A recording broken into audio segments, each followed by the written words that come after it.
할렐루야. 성도님들, 구독자님들 은혜 많이 받으세요. 오늘 저는 여러분과 함께 호수 저편으로 건너가자라는 제목으로 말씀을 전하고자 합니다. 예수님이 하루는 갈릴리 호숫가에 제자들과 함께 섰는데 날씨가 푸르고 맑고 조용하고 훈풍이 부는 아주 좋은 기후였습니다. 주님이 배를 대령시켜서 제자들을 타게 하고 호수 저 건너편으로 가자, 그렇게 말씀하셨습니다. 우리가 보통 들을 수 있는 말입니다. 호수 저 건너편으로 가자, 그런가 보다. 그러나 조용기가 그렇게 말했다면 그 말은 인간적인 힘밖에 없습니다. 그러나 예수님께서 말씀하신 것은 하나님이 하신 말씀인 것입니다. 하나님의 말씀은 1.1핵도 변화될 수 없습니다. 그런데 제자들은 예수님의 하신 말씀을 보통 사람의 하는 말로 그냥 듣고 귀로 넘겨버리고 마는 것입니다. 그리고 배를 타고 가는 동안에 날씨가 좋고 훈풍이 불고 기분이 좋으니까 제자들이 모여서 자기들끼리 이야기꽃을 피우고 주님과 거리를 두었습니다. 예수님은 제자들하고 대화할 겨를이 없으니까 그만 배 한머리에서 주무셨습니다. 그러자 갑자기 큰 폭풍우가 육지에서부터 불어와서 바다 물을 뛰게 만드는 것입니다. 물이 막 공중으로 뜁니다. 배가 순식간에 뒤엎어질 것 같습니다. 제자들이 그때 너무 놀라서 보니까 예수님은 어디 있는지 모르겠습니다. 자연이니까 배 한머리에 손을 펴게 하고 아직도 주무시고 계십니다. 그들이 가서 예수님을 흔들어 깨우면서 주여 주여 우리가 죽게 되었나이다. 죽게 된 우리를 그대로 내버려 두시겠나이까. 예수님이 일어나셔서 바람아 그쳐라, 파도야 잠잠하라. 그 말씀하니까 바람과 파도가 즉시 그치고 잔잔해졌습니다. 제자들이 놀랐습니다. 야, 이 어떠한 분위기에 바람과 바다도 순종하는 거. 그때 예수님이 제자들을 보시고 말씀하셨습니다. 내 믿음을 어디다 두었느냐. 제자들이 예수님의 말씀을 믿었으면 두려워하지 않을 것입니다. 예수님께서 호수 저편으로 가자고 했으니까 하늘이 무너지고 땅이 꺼져도 호수 저편으로 갑니다. 주의 말씀은 1.1핵도 변하지 않습니다. 그런데 주의 말씀을 믿는 믿음을 갖지 않고 바람과 파도를 바라보고 두려워했습니다. 그렇기 때문에 예수님께서 내 믿음이 어디에 있느냐 그렇게 물으셨습니다. 우리 예수 믿는 사람들 중에 믿음이 없는 사람은 한 사람도 없습니다. 하나님이 각 사람에게 분량대로 믿음을 나누어 주셨기 때문에 예수님을 구주로 모시자 말자 우리는 믿음을 분량대로 받아서 가지고 있는 것입니다. 믿음이 없는 사람이 없습니다. 그런데 사람들이 자기 믿음이 있으면서도 있는 것을 알지 못하고 없는 줄로 오해를 하고 있는 사람이 많습니다. 자기 포켓도에 돈이 있음에도 돈이 있는 줄 모르고 없는 줄 알고 거지가 되는 사람이 있습니다. 이처럼 자기 팔다리가 있으면서도 팔다리가 없다고 생각하면 설 수가 없습니다. 믿음이 있음에도 불구하고 믿음을 사용하지 아니하면 그 믿음은 없는 것과 같은 것입니다. 믿음이 없다고 생각하는 사람에 대해서 주님께서 말씀하시기를 마가복음 4장 40절에 이에 제자들에게 이르시되 어찌하여 이렇게 무서워하느냐 너희가 어찌 믿음이 없느냐 하시니 믿음이 있는데도 믿음을 사용하지 않으니까 없는 것이 되고 만 것입니다. 주님께서 우시는 것입니다.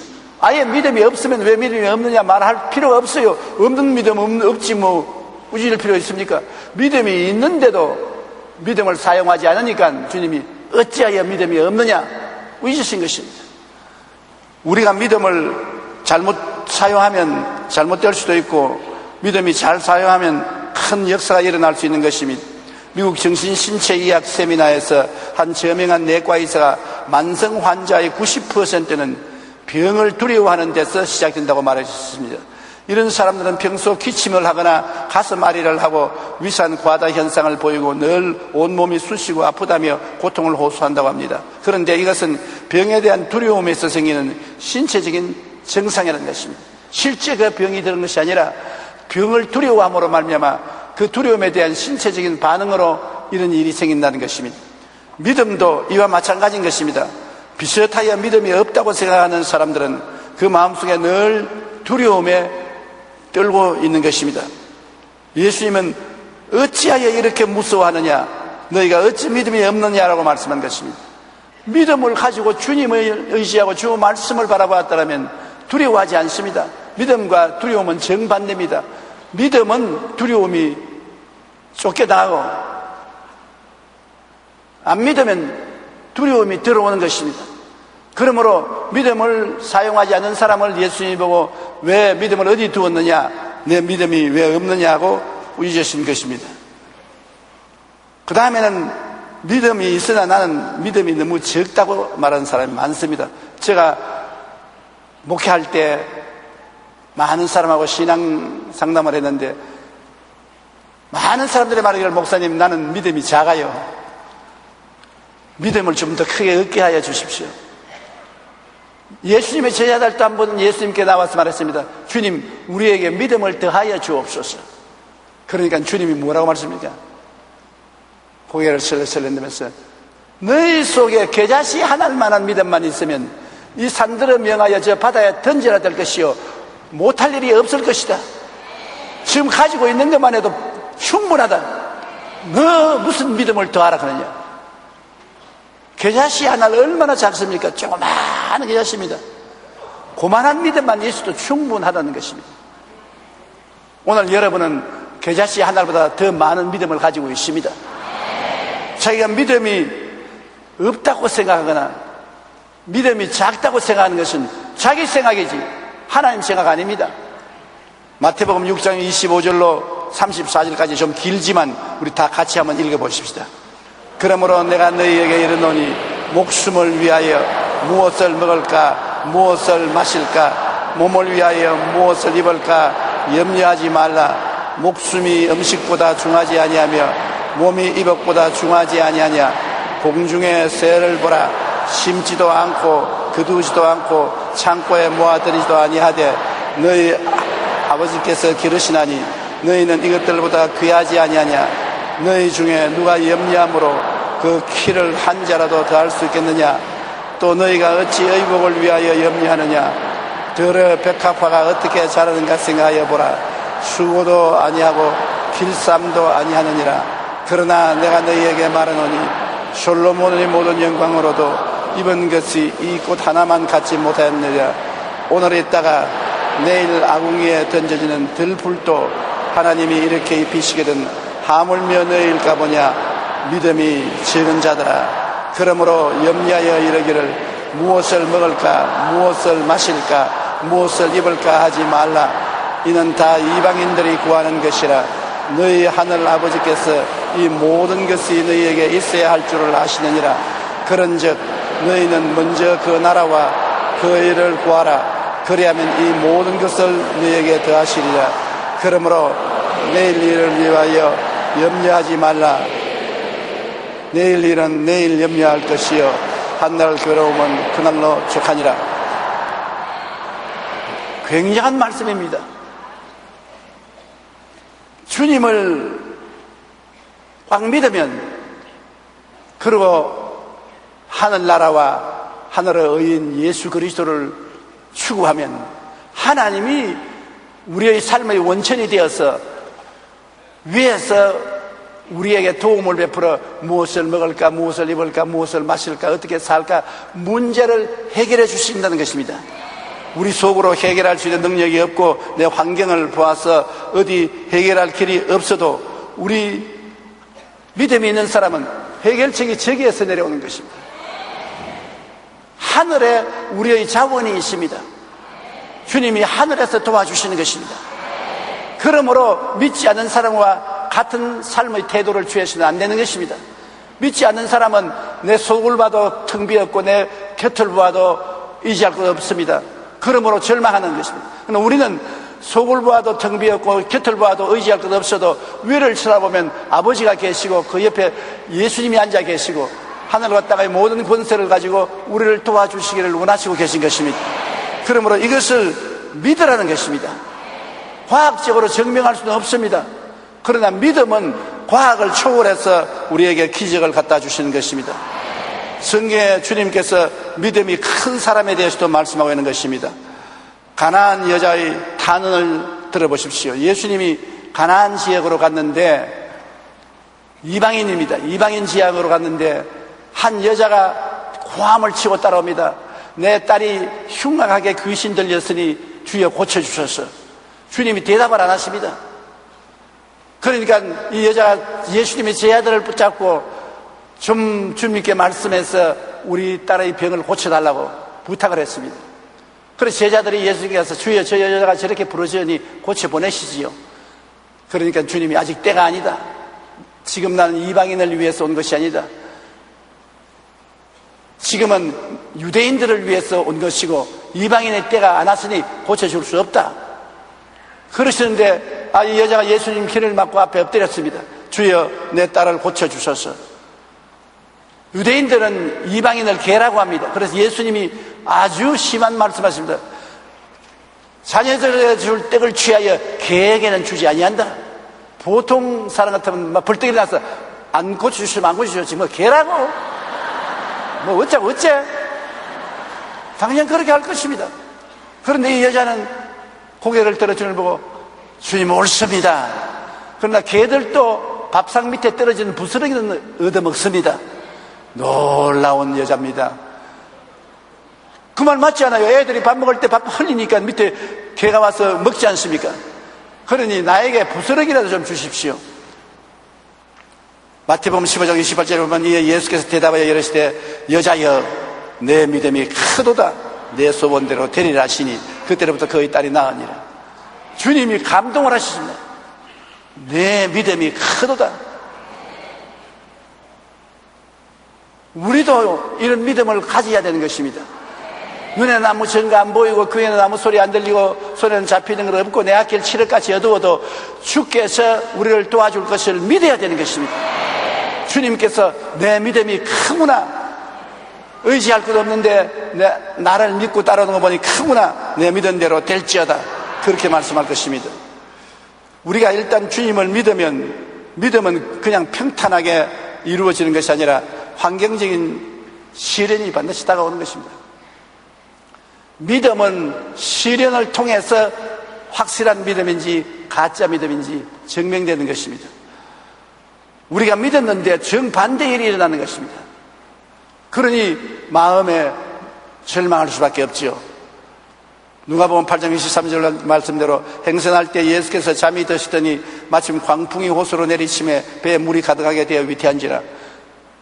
평안하게 저 바다 건너편으로 가야 되는데 예수님께서 바다 건너편으로 가자고 했는데 그럼에도 불구하고 광풍이 다가와서 바다 물결이 일어났었습니다. 반드시 주님을 믿고 가는 길에는 마귀가 회방을 하는 것입니다. 시험이 다가오는 것입니다. 시편 107편 28절로 30절에 보면 이에 그들의 고통 때문에 야훼께 부르짖으매 그가 그들의 고통에서 그들을 인도하여 내시고 광풍을 고요하게 하사 물결도 잔잔하게 하시는도다. 그들이 평온함으로 말미암아 기뻐하는 중에 야훼께서 그들이 바라는 항구로 인도하시는도다. 우리가 믿음을 가지고 살아나가는데 시련이 다가오고 환난이 다가오고 고통이 다가와서 믿음 정반대 현상이 일어납니다.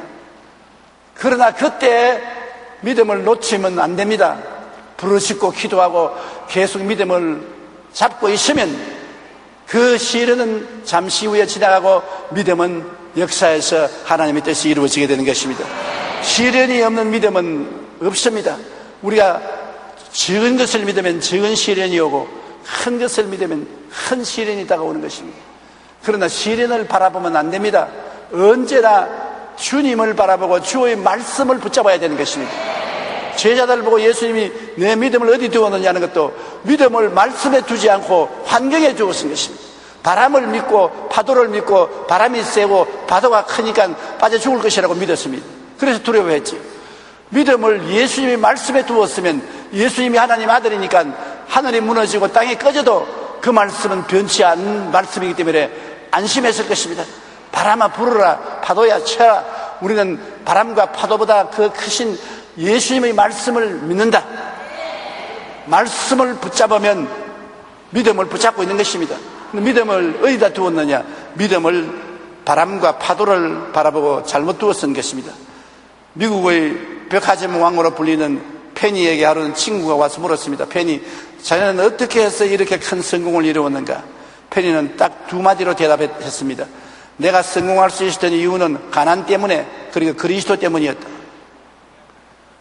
하도 가난하고 괴로웠기 때문에 그는 주님께 의지하고 가난을 물리치겠다고 믿고 일한 결과에 그 믿음을 통해서 그를 부유하게 만들어줬다고 말한 것입니다. 고난이 클수록 영광도 큽니다.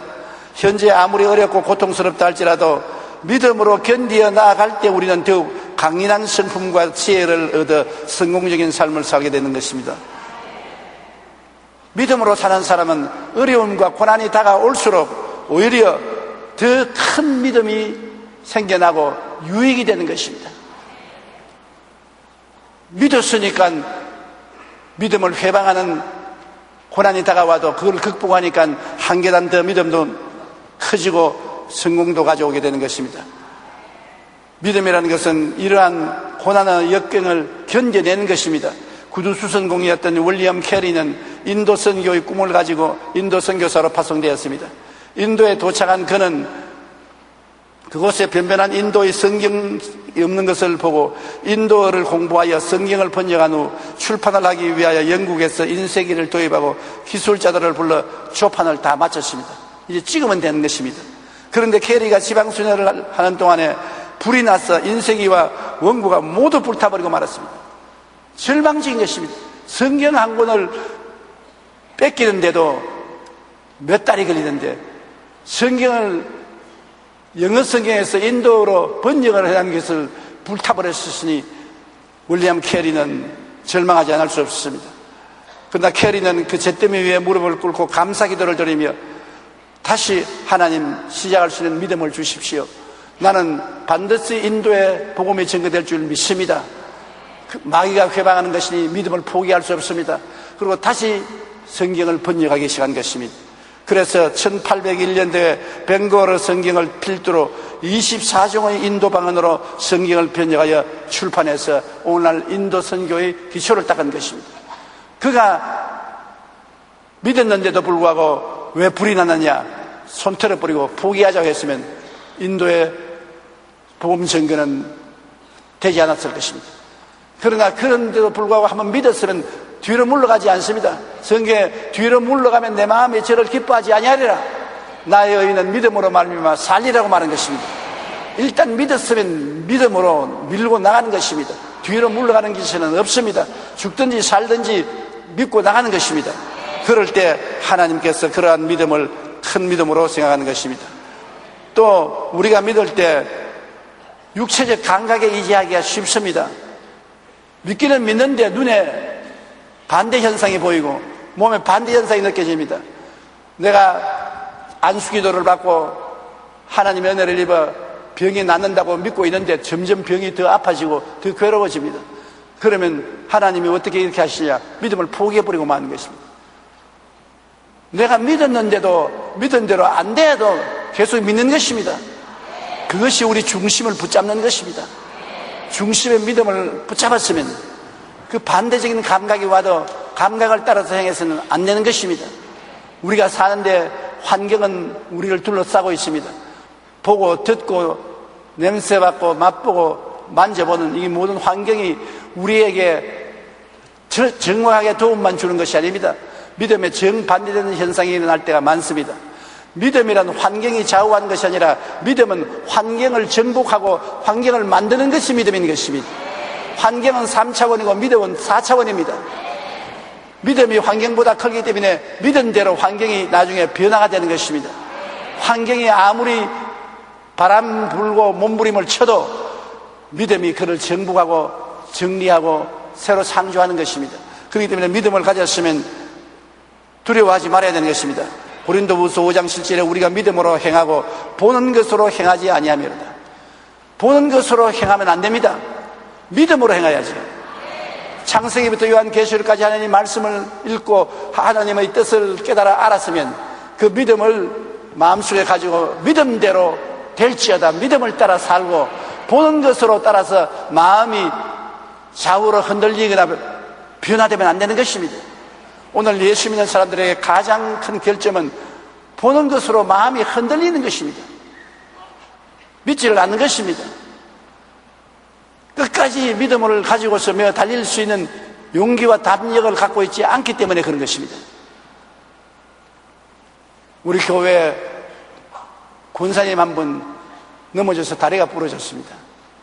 그래서 다리를 새로 연결했는데 그래도 쩔쭉거리고 지팡이를 짚어야 걸었습니다. 그런데 하루 교회당에 와서 예배를 드리는데 오늘 다리가 짧아진 사람 하나님께서 길게 해주셨다고 그렇게 제가 말을 하더랍니다. 나는 기억 안 나요. 왜냐하면 제가 한 말이 아니니까 성령께서 하라고 한 말씀을 대언했으니까 내가 기억이 안 나지요. 그래 사람들이 다 박수를 치고 가족들도 다 좋아했는데 집에 가서 보니 여전히 쩔뚝거리거든. 그 이튿날도 또 쩔뚝거리고 그 이튿날도 또 쩔뚝거리고 한 주일이 지나도 낫지 않았습니다. 그래서 가족들이 잘못 들었습니다. 그 어머니 보고 한 말이 아닙니다. 다른 사람 보고 한 말입니다. 어머니 보고 말했으면 나았을 것 아닙니까? 그런데 왜 쩔뚝거립니까? 그러니까 포기하십시오. 그러나 그 권사님 말하기를 난 절대 포기 못해. 그때 그 말씀을 내가 아멘으로 받아들였으니까 내 눈에는 아무것도 안 보이고 육체적 감각이 없어도 내 속으로는 나았다. 겉으로는 어떻게 되었지 모르지만 내 속으로는 나았다. 그러므로 난 나은 사람처럼 생각하고 감사한다. 그 이튿날 아침에 일어나서 거울 앞에 섰는데 어깨가 축 처진 어깨가 딱 바랐었거든. 이거 왜 그러냐 하고 걸어보니까 다리가 길어졌어요. 나았어요. 이 권사님은 믿음으로 행하고 보는 것으로 행하지 않았습니다. 굉장한 능력과 권세가 나타났던 것입니다. 야고보서 1장 6절로 7절에 오직 믿음으로 구하고 조금도 의심하지 말라. 의심하는 자는 마치 바람에 밀려 요동하는 바다 물결 같으니 이런 사람은 무엇이든지 죽게 얻기를 생각지 말라. 오직 믿음으로 구하라. 의심을 하지 말라. 의심하면 바다 물결 같아서 마음에 정체가 없다는 것입니다. 그러므로 한번 믿으면 끝까지 믿으면서 해야 되는데 쉽지 않습니다. 자꾸 의심이 들어오는 것입니다. 그러기 때문에 말씀과 기도와 성령의 도우심이 필요한 것입니다. 말씀을 가지고 약속의 말씀을 가지고 그 말씀에 서야 되고 말씀에 반대되는 것을 받아들이지 말아야 되는 것입니다. 요한복음 15장 7절에 예수님께서 너희가 내 안에 거하고 내 말이 너희 안에 거하면 무엇이든지 원하는 대로 구하라 이루리라고 말씀한 것입니다. 말씀이 있어야 붙잡고서 의심을 물리칠 수가 있는 것입니다. 그리고 항상 성령께 도움을 구하십시오. 모든 사람들이 성령이 우리를 돕기 위해서 24시간 같이 계신데도 불구하고 잊어버립니다. 보혜사란 말은 우리를 돕기 위해서 하나님께로부터 보내심을 받아 항상 우리와 같이 계시니라는 이름이 보혜사인 것입니다. 예수님은 처음 보혜사고 성령은 다른 보혜사인 것입니다. 예수님이 우리와 같이 계셔서 우리를 도와주신 것처럼 예수님의 영인 성령이 24시간 우리와 같이 계셔서 도와주시는 것입니다. 성령은 성령께 구하는 자를 도와주시지 구하지 않은 자에게 도와주시지는 않습니다. 그러므로 항상 성령이여 나를 도와서 내 믿음을 굳게 찾게 하여 주시옵소서. 성령이여 내 마음을 붙들어 주시옵소서. 성령이여 나에게 기름 부어주시고 나를 사용해 주시옵소서. 저는 50년간 목회하면서 언제나 구역 예배에 인도할 때나 부흥회를 할 때나 주일날 강단에 설 때나 나오기 전에 성령님 도와주시옵소서. 기름 부어주시옵소서. 함께 나가십시다. 성령님이 주인이시고 나는 종입니다. 성령님 인정하고 환영하고 모시드리고 의지합니다. 나를 도우소서. 항상 도와주셨습니다. 지금도 성령께서 도와주시고 계신 것입니다. 여러분 곁에 성령이 계심으로 성령께 의지하면 여러분 믿음을 견지하고 의심을 물리칠 수 있는 것입니다. 말씀에 의지하고 성령께 의지하고 주님께 기도하면 튼튼한 믿음이 마음속에 유지되는 것입니다. 그래서 마귀의 시험이 아무리 다가와도 우리는 마귀의 시험과 대적에 이겨야 되는 것입니다. 요한 1서 2장 16절에 이는 세상에 있는 모든 것이 육신의 정욕과 안목의 정욕과 이생의 자랑이니 다 아버지에게부터 온 것이 아니요 세상으로도 온 것이라. 육신의 정욕과 안목의 정욕과 이생의 자랑을 따라서 마귀는 우리에게 의심을 갖다 주는 것입니다. 베드로전서 5장 8절로 9절에 근신하라 깨어라 너희 대적 마귀가 우는 사자같이 두루다니며 삼킬 자를 찾나니 너희는 믿음을 굳건히 하여 그를 대적하라. 이런 세상에 있는 너희 형제들도 동일한 고난을 당하는 줄 압니다. 마귀는 믿음을 굳건하게 하여 대적하면 물러가는 것입니다. 마귀가 여러분 시험할 때 믿음을 포기해버리고 흔들리면 잡힙니다. 마귀의 시험이 오면 믿음을 굳건히 하고 마귀를 대적하면 마귀는 한 길로 왔다 일곱 길로 도망을 치는 것입니다. 마귀가 하는 일은 동물의 왕국에 나오는 이야기와 꼭 같습니다. 동물의 왕국에 우리 아프리카 대륙을 보면 큰 평원에 많은 동물들이 풀을 먹고 있지 않습니까? 그게 노루와 사슴 같은 힘이 없는 동물떼들을 사자가 공격할 때 제일 약한 새끼를 공격하는 것입니다. 엄마, 아빠, 노루나 사슴은 다 도망을 치는데 약한 새끼를 집중적으로 가서 그래서 엄마와 아빠가 떼놓고 난 다음에 목을 물어서 죽이는 것입니다. 엄마, 아빠와 같이 뛸 때는 잡기가 힘듭니다. 그러나 떨어지면 겁을 집어먹어서 잘 뛰지를 못하고 주저앉습니다. 잡아 물어 뜯지요. 마귀가 우리를 공격할 때는 언제나 우리를 예수님과 떼놓습니다. 기도 못하게 만들고 성경 못 읽게 만들고 예수님이 마음에서 떠나게 만들고 그리고 우리를 공격하는 것입니다. 예수님이 우리 마음속에 계시는데 마귀가 우리를 공격할 수 없습니다. 주님은 그 보혈의 능력으로 우리 마음을 점령하고 계시기 때문에 마귀가 어찌 감히 달라드는 겁니까? 그러나 예수님과 우리를 떼놓으면 마귀는 우리를 쉽게 정복할 수 있는 것입니다. 어떤 일이 있어도 예수님께 바싹 붙어서 예수님을 붙잡아야지 예수님과 여러분 사이에 거리를 두면은 문제가 생기기 시작하는 것입니다. 이런 마귀의 시험에서 우리가 이기기 위해서는 믿음의 초점을 맞춰야 되는 것입니다. 여러분 믿음을 흩어놓으면 안 돼요. 믿음을 초점을 맞췄는데 어떻게 초점을 맞췄느냐? 주님께 믿고 기도했을 때 언제나 말씀을 생각해야 되는 것입니다. 믿음은 들음에서 나며 들음은 그리스도의 말씀으로 말미암나니라. 제가 여러분에게 무슨 약속을 했으면 약속의 말씀을 믿어야 되지 않습니까? 내가 약속을 안 했는데 믿습니다. 할 수 없지요. 제가 여러분 보고 내가 신방을 해드리겠습니다. 그 말씀은 했으니까 그 말씀을 믿어야 되는 것입니다. 내가 신방하겠다고 말도 안 했는데 신방해 올 줄 믿습니다. 그 믿은 대로 내가 갈 수도 있고 안 갈 수도 있는 것입니다. 안 가도 내가 책임이 없어요. 내가 약속 안 했으니까. 그럼 내가 약속을 했으면 책임을 걸머지는 것입니다. 성경에 주님이 약속했으면 책임을 지는 것입니다. 그러므로 말씀을 생각해야 되는 것입니다. 말씀이 우리 마음속에 있으면 믿음이 떠나지 않는 것입니다. 그 다음 언제나 말씀을 바라봐야 되는 것입니다. 믿음의 주여 또 온전케 하시는 예수를 바라보자. 말씀을 통해서 예수님을 바라봐야 되는 것입니다. 말씀을 생각하고 말씀을 늘 바라봐야 되는 것입니다. 환경을 바라보지 마세요. 말씀을 적어서 늘 손에 들고 보고 말씀을 붙여놓고 말씀을 보고 말씀 그대로 드리라고 확신해야 되는 것입니다. 우리가 믿는 것은 말씀을 믿지 환경을 믿지 않습니다. 아무리 환경이 억세에 나쁘더라도 주의 말씀을 의지하면 말씀은 그 환경을 변화시키는 것입니다. 왜냐하면 우리의 믿음은 말씀보다 한 단계 높습니다. 말씀이 나아가서 지구 전체를 만들었습니다. 하나님이 말씀하심에 하늘과 땅과 세계와 그 가운데 모든 것을 만들어내신 것입니다.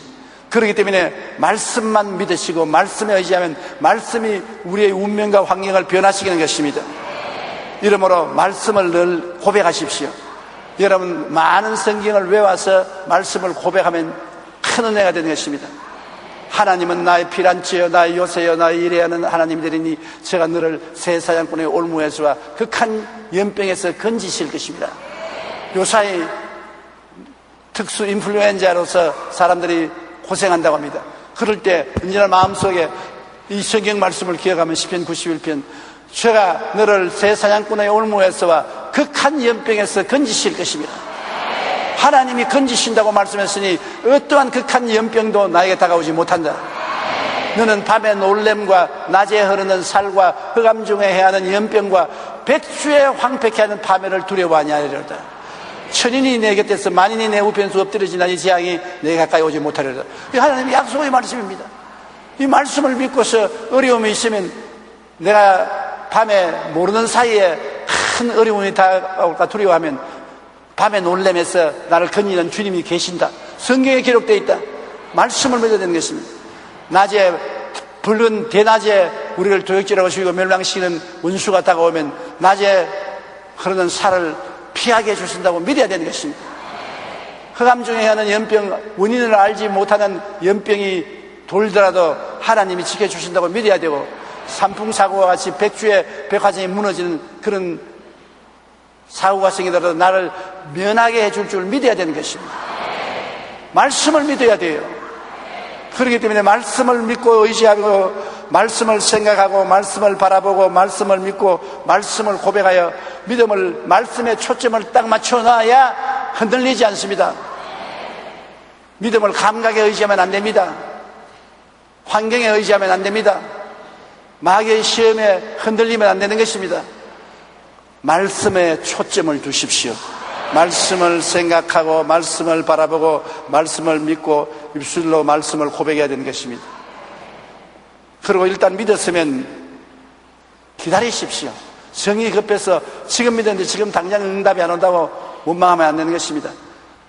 하나님은 우리에게 응답을 해주는 때를 가지고 계십니다. 때가 와야 되는 것입니다. 겨울철에 아무리 벼농사를 짓게 해달라고 기도해도 하나님은 봄까지 기다리라고 합니다. 때가 와야 되는 것입니다. 하나님은 때를 따라 아름답게 하셨다고 하는 것입니다.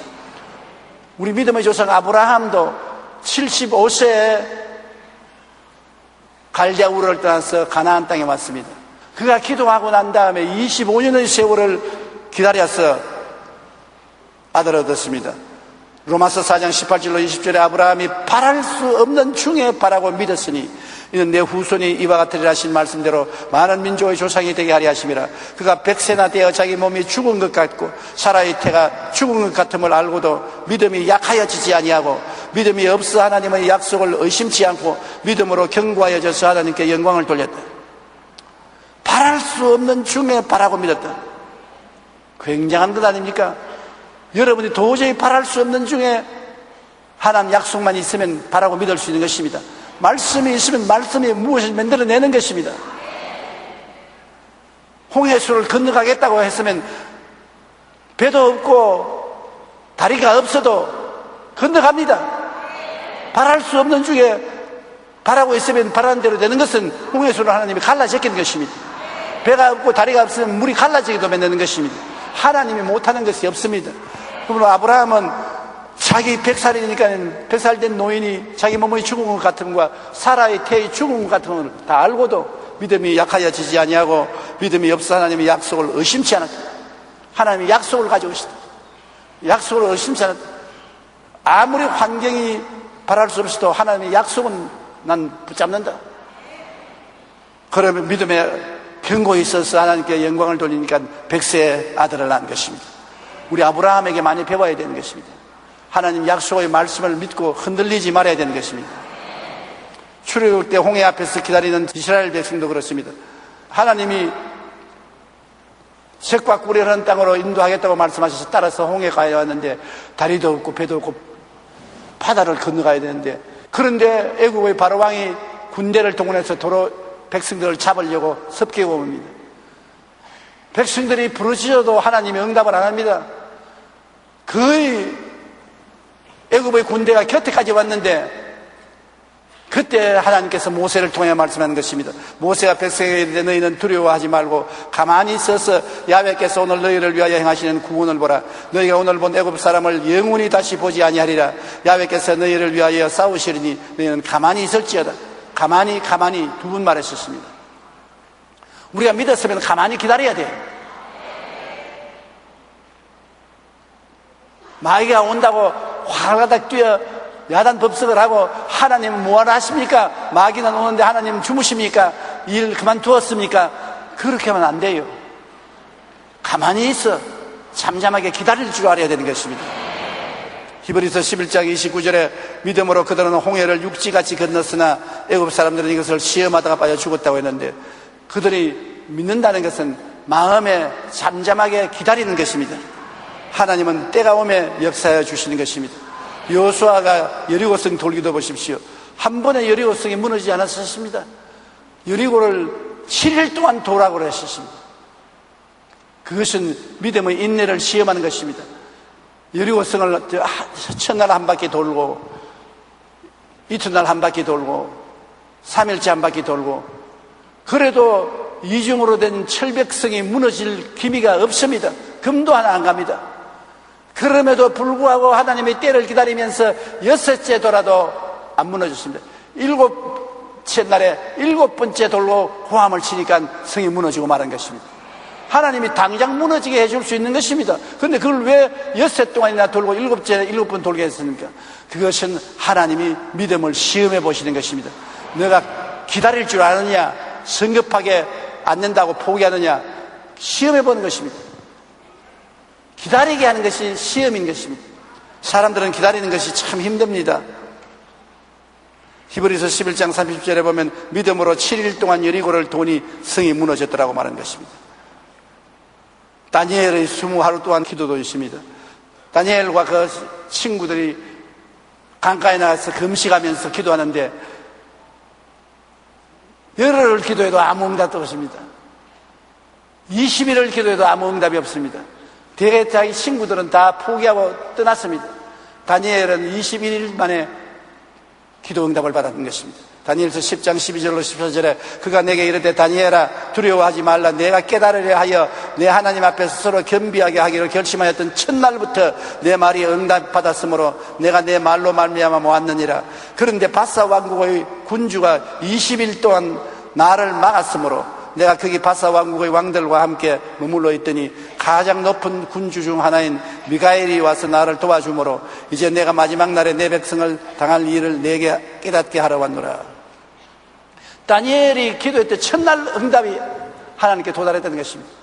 벌써 하나님이 첫날 응답을 내려 보냈으나 바사 왕의 왕이라는 것은 그때 바사 제국이 세계를 다스렸는데 그 배후에 마귀가 바사 왕이라는 것입니다.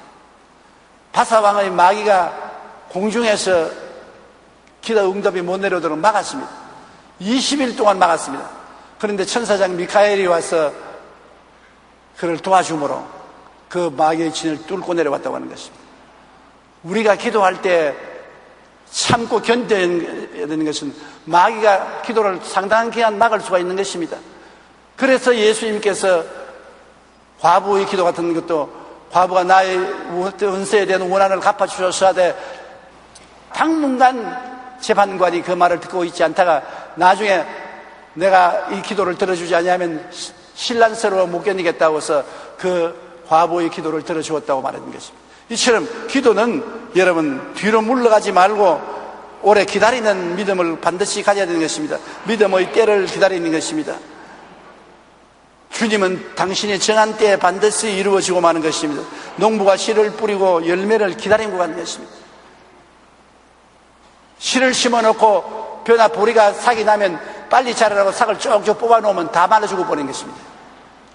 푹 마음을 놓고 기다려야 돼요. 그러면 삭이 나고 열매가 맺어지는 것입니다. 야고보서 5장 7절로 8절에 형제들아 주께서 강림하시기까지 길이 참으라. 보라 농부가 땅에서 나는 귀한 열매를 바라고 길이 참아 이른 비와 늦은 비를 기다리나니 너희도 길이 참고 마음을 굳건하게 하라. 주의 강림이 가까우니라. 참고 기다린다. 정말 참고 기다리기는 힘듭니다. 그러나 낮에나 밤에나 눈물 흘리며 내 주님 오시기를 고대합니다 하는 노래가 있는 것처럼 고대하고 기다려야 되는 것입니다. 기도 응답도 기도하고 난 다음에는 고대하고 기다려야 되는 것입니다. 누가 더 기다리느냐가 성패를 가름하는 것입니다. 성경에 기록된 믿음의 조상들에게는 공통점이 있습니다. 바로 믿음으로 하나님의 약속을 받고 그 열매를 맺기까지 오랜 세월을 인내하고 기다렸다는 공통점이 있습니다.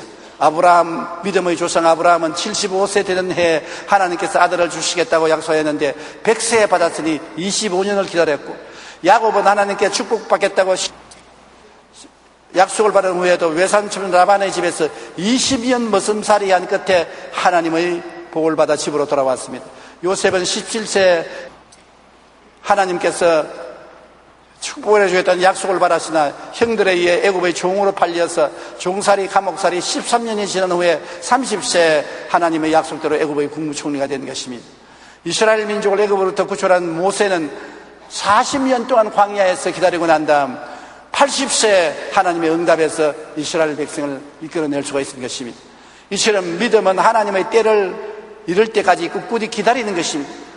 우리가 도중에 믿음을 포기하지 말고 끝까지 희망을 가지고 기다리면 하나님의 때는 반드시 옵는 것입니다. 하나님의 때가 이르면 홍해수도 갈라지고 여리고성도 무너지고 하나님의 놀라운 기적이 일어나게 되는 것입니다. 그러므로 여러분 지금 하나님께 기도하고 구하는 것이 있으면 기다리십시오. 반드시 응답이 오는 것입니다. 응답 안 오는 것이 이상합니다. 응답 오는 것은 정상적인 것입니다. 저는 50년 목회의 과거를 돌아보니까 기도한 것이 90% 이상이 이루어졌어요. 안 이루어진 것이 이상하고 이루어진 것이 보통인 것입니다. 그 당시에는 안 이루어진 것 같았습니다. 매우 낙심하고 탄식하기도 한두 번이 아니었습니다. 그러다 지나고 보니 다 이루어졌어요. 하나님은 우리 등 뒤에서 우리 알지 못하게 역사함으로 우리 생각대로 이루시는 것이 아닙니다. 하나님 계획과 생각대로 이루어 주시는 것이기 때문에 이루어지고 그것을 체험하고 난 다음에야 하나님이 응답하셨구나 그때야 깨닫게 되는 것입니다. 하나님의 나라는 믿음의 대상이지 과학이나 철학적 토론의 대상이 아닙니다. 하나님 나라를 과학적으로 철학적으로 토론해서는 안 되는 것입니다. 하나님의 나라는 믿는 것입니다. 하나님은 나의 의인은 믿음으로 말미암아 살리라고 말하는 것입니다. 우리 사람은 오감만 있는 것이 아니라 제 육감이 있는 것입니다. 제 육감이 믿음인 것입니다. 하나님은 내 믿은 대로 될지어다 그렇게 말하는 것입니다. 오늘 이 시간에 여러분 성경 말씀을 읽고 설교를 듣고 하나님의 약속의 말씀을 마음에 간직하면 그를 따라 기도하고 끝까지 믿으십시오. 반드시 이루어지는 것입니다. 새로운 기적을 체험하는 여러분 되시기를 주의 이름으로 축원합니다. 우리 다 같이 고개 숙여 기도드리겠습니다.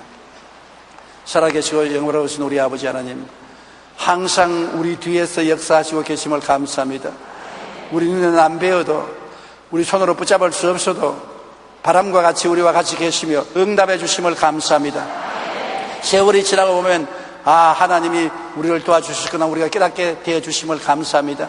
아버지여, 이곳에 설교를 들은 주의 백성들이 낙심하지 말고 하나님이 계신 이상 내가 아무 일도 할 수 없고 내 이웃의 도움을 받을 수 없어도 위에서 나를 도와주심으로 항상 위를 쳐다보고 살게 도와주시옵소서. 나를 바라보거나 옆을 바라보지 말고 하늘을 쳐다보고 주님의 뜻을 찾아서 믿게 하여 주시옵소서. 그리고 기적이 일어나게 하여 주시옵소서. 예수님 이름으로 기도드립니다. 아멘. 할렐루야. 아멘. 목사님 감사합니다. 구독과 좋아요는 제작하는 데 힘이 됩니다. 감사합니다.